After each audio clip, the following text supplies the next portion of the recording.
Kenapa bisa?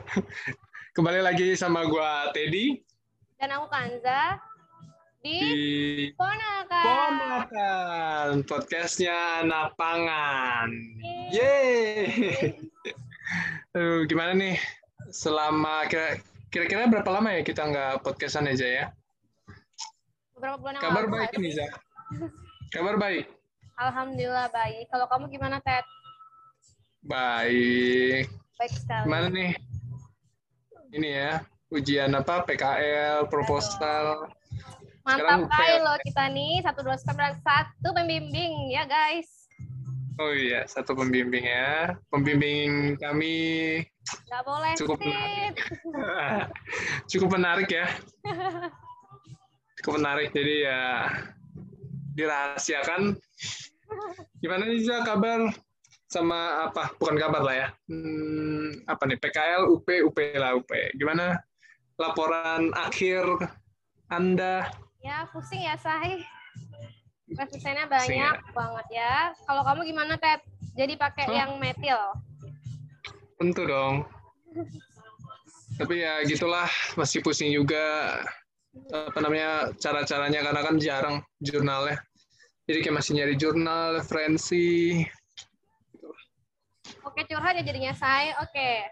Sekarang ya nih ngomongin soal pandemi nih, seperti yang kita ketahui kan sekarang tuh lagi booming-booming lagi gara-gara kemarin sempat naik kan di Indonesia tentang COVID di Indonesia nih. Makanya kita juga harus mengatur segala pola kehidupan kita, baik itu dari segi makanan, terus dari segi pikiran, biar tubuh kita tuh nggak gampang sakit. Terus juga kita tuh harus melakukan aktivitas yang membuat kita tuh bisa meningkatkan sistem kekebalan tubuh kita, ya kan Ted? Nah, terus kalau misalkan kamu sendiri, gimana sih cara kamu meningkatkan sistem kekebalan tubuh kamu, Ted? Oh, kalau gue sih, gue biasanya ya pertama ya pasti olahraga ya. Gue olahraga, walaupun ya sekarang nggak terlalu rutin juga sih karena ada kerja sampingan juga, jadi kayak nggak terlalu rutin, tapi olahraga, pola tidur, sama yang paling penting sih biasanya gue jadi pola makan ya. Tapi kan juga ya namanya makanan yang nggak sehat itu kan enak ya, jadi ya kadang masih bablas juga sih. Jadi ya, tapi intinya sih sebenarnya harus makanan bergizi sih, bergizi seimbang aja. Aduh, ngomong-ngomong bergizi seimbang nih, lu pernah nggak sih Ja dengar istilah isi piringku? Wih, keren gitu. Isi piringku. Isi piringku belum pernah dengar? Belum pernah. Belum dong. Sama gue juga. Dasar. Enggak. Jadi ya pernah. Jadi isi piringku itu adalah metode makan dengan gizi seimbang yang dikeluarkan oleh Kemenkes RI. Kalau dulu mungkin kita lebih kenalnya dengan kata 4 sehat 5 sempurna kali ya. Bedanya isi piringku itu menekankan pada beberapa banyak porsi makanan yang ideal, menggunakan perumpamaan sajian dalam satu piring nih. Jadi kayak contohnya nih ya, kayak yang pertama tuh makanan pokok dengan porsi 2/3 dari setengah piring.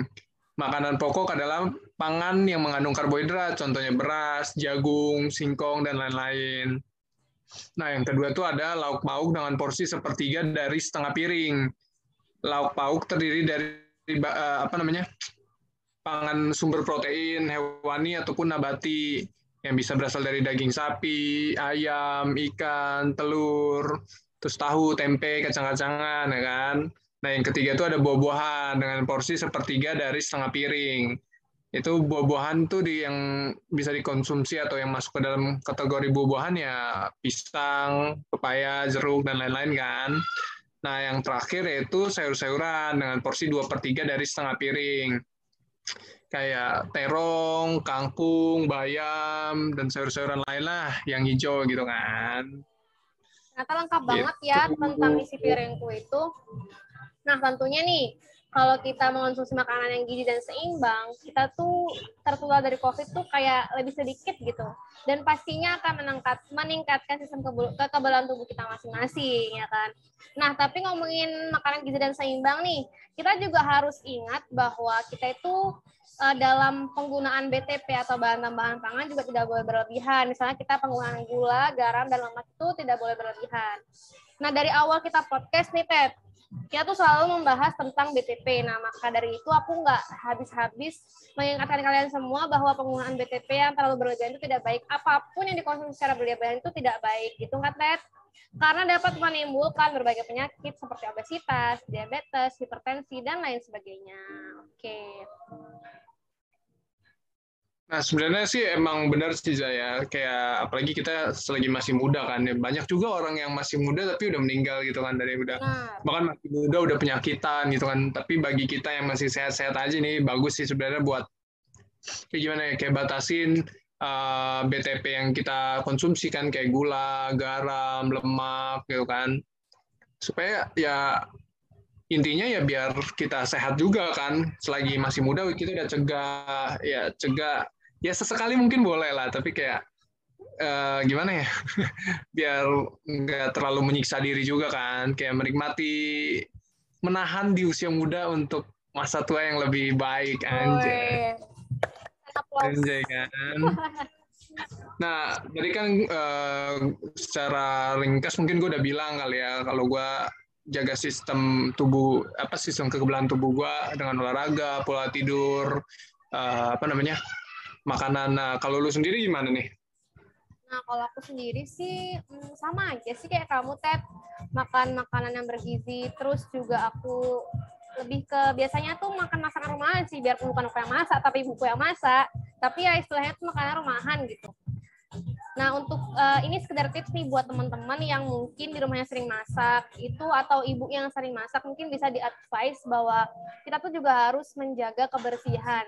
Mulai dari cuci tangan dengan sabun dan air mengalir, terus juga harus cuci bahan pangan yang akan diolah, terus jangan lupa juga untuk memisahkan atau membedakan antara wadah-wadah yang digunakan untuk bahan makanan yang mentah dan bahan makanan yang matang. Kemudian yang terakhir ini harus masak dengan keadaan yang benar-benar matang. Karena kan seperti yang kita ketahui bahwa terkadang makanan mentah kan bakteri-bakteri atau virus kan belum begitu mati kan. Sehingga kita juga harus benar-benar matang gitu deh. Terus, dan yang terakhir yang paling penting itu adalah menyimpan makanan pada suhu yang tepat. Gitu, Ted. Nah, berarti biar makanan higienis juga ya. Tapi sebenarnya ada sisi positif juga sih dari COVID ini ya kan. Kayak bagi gue pribadi, COVID ini ya membuat kita lebih aware ya, lebih sadar gitu. Jadi kayak dulu mungkin kita nggak pakai masker, tapi sekarang kita lebih pakai masker, lebih sering cuci tangan. Mungkin kalau dulu kan paling ya, mungkin kalau kayak makan di pinggir jalan kita cuman ya, apa sih namanya, nyerok cuci tangannya pakai yang dikasih gitu aja. Nah, tapi kan sekarang karena ya ada pandemi juga, jadi kayak kita pakai hand sanitizer, cuci tangan pakai sabun, jadi kayak jauh lebih jauh lebih aware atau lebih peduli lah terhadap diri sendiri, kesehatan diri kita juga kan. Itu sih ada dampak positifnya juga sebenarnya. Ya, dan kayak setiap kita kemanapun tuh kita nggak takut buat kayak kita tuh pasti disediakan tempat buat cuci tangan. Misalkan kayak di taman kota aja ada wastafel kan, ada sabun gitu. Jadi kita benar-benar disediakan fasilitas yang membuat kita tuh jauh lebih aware akan kesehatan terutama gitu. Nah, ada lagi nih, Ted. Hal-hal yang bisa mencegah kita untuk tertular COVID itu adalah memakan sayur dan buah-buahan, seperti yang tadi kamu telah jelaskan bahwa isi piring juga termasuk sayur dan buah-buahan kan. Nah, hal itu terjadi karena kandungan vitamin dan mineral yang dapat mempertahankan sistem kekebalan tubuh. Tidak hanya itu, kandungan lainnya seperti serat dan antioksidan juga dapat menangkal radikal bebas. Nah, sekarang aku mau tanya nih sama kamu. Setauku tiap sayuran sama buah-buahan itu punya keunggulan zat gizi tertentu, dan zat gizi itu juga berbeda-beda berdasarkan warnanya nih, Ted. Nah, kamu pernah nggak sih dengar bahwa sayur dan buah itu memiliki manfaat sesuai dengan warna-warnanya gitu? Sebenarnya kurang tahu juga sih ya, tapi coba aku search kali ya. Coba kita aku cari-cari dulu ya kan.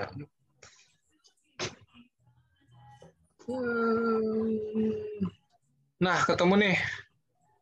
Jadi bagi teman-teman yang dengerin podcast ini atau yang melihat video ini di YouTube kita, jadi kalian bisa search di Google, yaitu panduan gizi seimbang pada masa pandemi COVID-19. Di situ udah lengkap banget informasinya tentang pertanyaan yang tadi ditanya oleh Kanza. Yuk kita cari. Bisa juga ya kita apa namanya? Kita cari bareng-bareng. Jadi kita bisa belajar bareng-bareng juga dari panduan ini. Nah, bener, Ya, Ted. kan juga boleh cari nih kan. Coba dong, Ted, dibacain, Ted. Kira-kira biar teman-teman di sini pada tahu gitu. Boleh. Nah, jadi untuk nih aku bacain ya nih gue bacain ya. Jadi yang pertama itu ada sayuran dan buah berwarna hijau. Itu buah-buah yang warna hijau itu mengandung karoten, vitamin C, asam folat dan mineral. Manfaatnya bisa meningkatkan imunitas tubuh dan membantu produksi sel darah merah serta mengangkut sel otak, menguatkan sel otak. Contohnya bayam, kangkung, melon. Nah, terus ada juga sayuran atau buah yang berwarna merah, mengandung antioksidan, vitamin C, dan zat flavonoid. Manfaatnya bisa melindungi pembuluh darah, mencegah kanker, menurunkan kadar kolesterol. Jadi untuk contoh sayuran atau buahnya ya seperti bayam merah, apel, dan tomat. Selain itu ada apa lagi nih? Nah, kalau setahu sih, Ted, ada juga nih yang ketiga itu adalah sayuran dan buah-buahan yang berwarna kuning dan orange. Nah, itu dia mengandung vitamin A, terus dia mengandung karoten, dan juga nggak lupa dia mengandung antioksidan. Nah, manfaat itu sendiri itu adalah meningkatkan kesehatan pada indera penglihatan, terus meningkatkan juga imunitas pada tubuh kita. Contohnya itu seperti mungkin wortel, pisang, dan jeruk yang biasa kita ketemui di pasar-pasar itu ya, guys. Terus ada lagi nih buah atau sayur yang berwarna ungu. Nah, jadi warna ungu itu artinya juga sama mengandung vitamin dan antioksidan. Atau biasanya kalau ungu tuh setahu antosianin sih.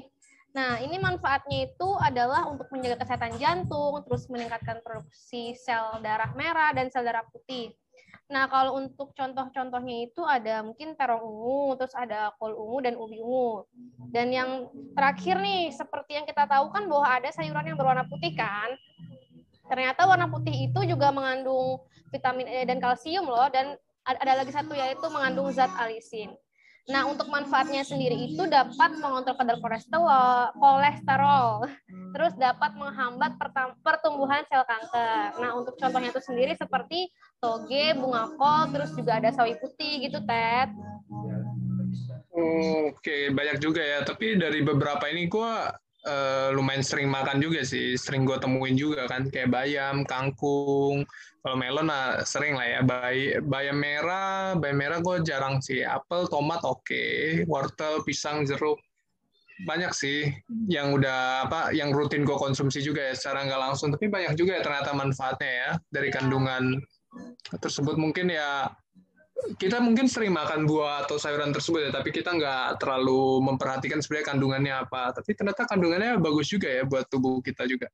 Ya makanya itu Ted, kita tuh juga selain selain kita juga mengonsumsi, sebaiknya kita juga harus mengetahui apakah manfaat dari makanan tersebut. Karena kalau misalnya ini kita tahu nih manfaatnya apa, itu pasti kita jadi kayak lebih lebih suka gitu mengonsumsinya gitu kan. Terus juga kalau misalkan makanan itu nggak baik, kita juga bisa agak menghindari gitu ya kan. Mungkin junk food juga lebih dikurangin, itu contohnya kayak gitu ya Ted. Betul. Tapi emang penting sih junk food kan dari segi kalori sama kandungannya juga nggak begitu bagus untuk tubuh kan. Karena dia juga banyak lemak gitu kan. Jadi emang bagusan sih gitu ya makan buah sayur gitu sih emang bagus sih. Tapi jangan lupa lagi sekali bahwa apapun yang berlebihan itu tidak baik, guys. Biarpun itu mungkin buah ataupun sayur juga, itu juga harus diimbangi oleh mungkin makanan pokok ya. Apalagi terutama untuk orang diet tuh kan kadang ada orang diet dia nggak makan nasi, dia stop nasi. Nah itu sebenarnya juga nggak bagus sih kalau menurut aku, karena karbohidrat itu penting sebenarnya untuk tubuh kita sendiri loh ya gitu. Biar kita juga memenuhi isi piringku itu tadi, ya kan? Iya.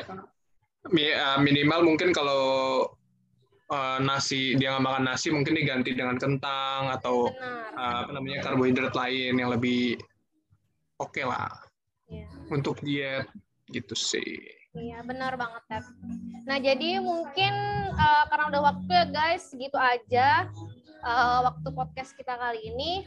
Jangan lupa untuk dengerin podcast kita di Spotify atau Ponakan Himatepa Udayana. Dan jangan lupa juga untuk nonton kita di YouTube Himatepa Unut. Betul, jangan lupa juga untuk like, comment, share, dan subscribe YouTube kami. Yeay. Atau bukan kami ya, tapi YouTube Himatepa Unut. Jadi sekian dari Ponakan, gua Teddy. Dan aku Kanza, pamit undur diri dan sampai jumpa di episode berikutnya. Bye-bye. Dadah.